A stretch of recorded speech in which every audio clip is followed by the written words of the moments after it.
మాఘపురాణము 13వ అధ్యాయము. శివుడు పార్వతికి మాఘమాస మహత్యమును వివరించుట.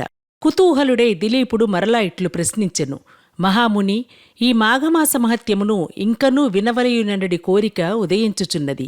కాన సెలవీయుండని ప్రార్థించగా వశిష్ఠుడు ఇట్లు చెప్పసాగెను.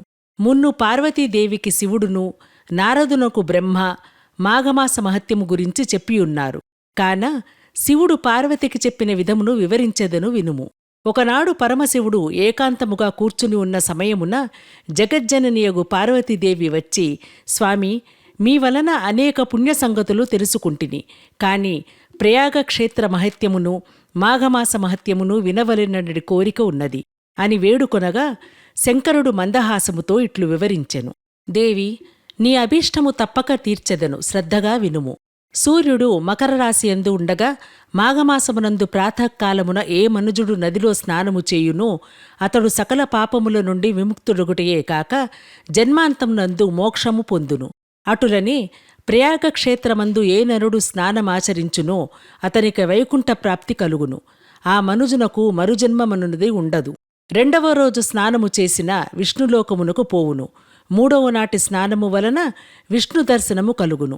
దేవి, మాఘమాస స్నానఫలము ఇంతయని చెప్పజాలను.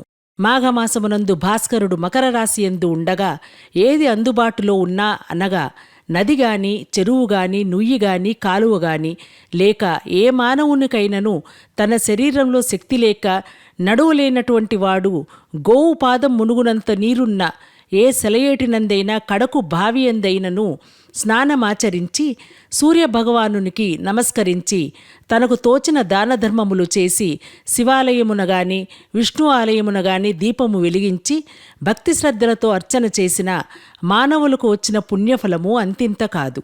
అదియునుగాక మాఘమాసమంతట ప్రాతఃకాలమున నదిలో స్నానము చేసి శ్రీమన్నారాయణుని పూజించి సాయంకాలమునగాని దీపము వెలిగించి ప్రసాదము సేవించిన ఎడల అతనికి తప్పక విష్ణులోక ప్రాప్తి కలుగుటయే కాక పునర్జన్మ ఎన్నటికీ కలుగదు. నేను తెలియజేసిన విధముగా ఏ మనుజుడు మాఘమాసమునందు ప్రాతఃకాలమున జపముగాని విష్ణుపూజగాని యథాశక్తి దానపుణ్యములు చెయ్యడో అట్టివాడు మరణానంతరము సమస్త నరకబాధలు అనుభవించును. ఏ స్త్రీ వేకోజాముననే లేచి కాలకృత్యంబులు తీర్చుకుని నదికి పోయి స్నానము చేసి సూర్యనమస్కారము విష్ణుపూజ చేసి తన భర్త పాదములకు నమస్కరించి అత్తమామలను సేవలు చేయును, అట్టి ఉత్తమ స్త్రీకి ఐదవతనం వర్ధిల్లి ఇహమునందు పరమునందు సర్వసౌఖ్యములు అనుభవించును. మాఘమాస స్నానమునకు వయోపరిమితి లేదు.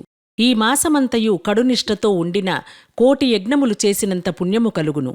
ఇది అందరికినీ శ్రేయోదాయకమైనది. పార్వతి, బ్రహ్మహత్యాది మహాపాపములు చేసినవారు, సువర్ణము దొంగిలించినవారు, గురుభార్యతో సంభోగించువారు, మద్యము త్రాగి పరస్త్రీలతో క్రీడించువారు, జీవహింసలు చేయువారు మాఘమాసములో నదీ స్నానము చేసి విష్ణువును పూజించిన ఎడల అట్టివారి సమస్త పాపములు నశించుటయేగాక జన్మాంతరమున వైకుంఠి ప్రాప్తి కలుగును.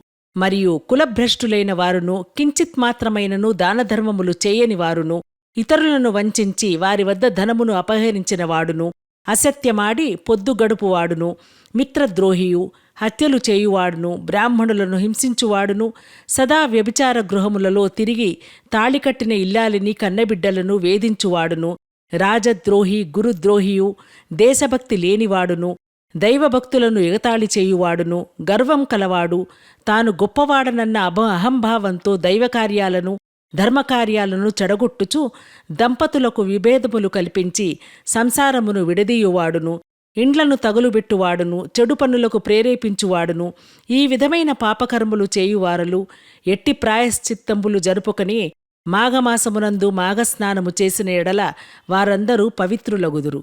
శాంభవి, 12 మాసములలో మాఘమాసము మిక్కిలి ప్రశస్తమైనది. సకల దేవతలలో శ్రీమన్నారాయణుడు ముఖ్యుడు. అన్ని శాస్త్రములలో వేదము ప్రధానమైనది. అన్ని జాతులలో బ్రాహ్మణుడు అధికుడు. అన్ని పర్వతాలలో మేరుపర్వతము గొప్పది. అటులనే అన్ని మాసములలో మాఘమాసము శ్రేష్టమైనదగుటచే ఆ మాసమునందు ఆచరించే ఏ స్వల్పకార్యమైనను గొప్ప ఫలితాన్ని కలుగచేయును. చలిగా ఉన్నదని స్నానము చేయును మనుష్యుడు తనకు లభించబోవు పుణ్యఫలం కాలితో తన్నుకున్నట్లే యగును. స్నానము చేసి శ్రీహరిని దర్శించిన పిదప అగ్నిదేవునికి సూర్యభగవానునికి నమస్కరించి నైవేద్యము పెట్టవలెను. మాఘమాసంలో శుచి అయి ఒక బీద బ్రాహ్మణునికి వస్త్రదానము చేసిన యెడల మంచి ఫలితము కలుగును. ఈ విధముగా ఆచరించిన వారిని చూచి ఏ మనుజుడైనను అపహాస్యంగా చూచినను లేక అడ్డు తగిలినను మహాపాపమును సంప్రాప్తించును.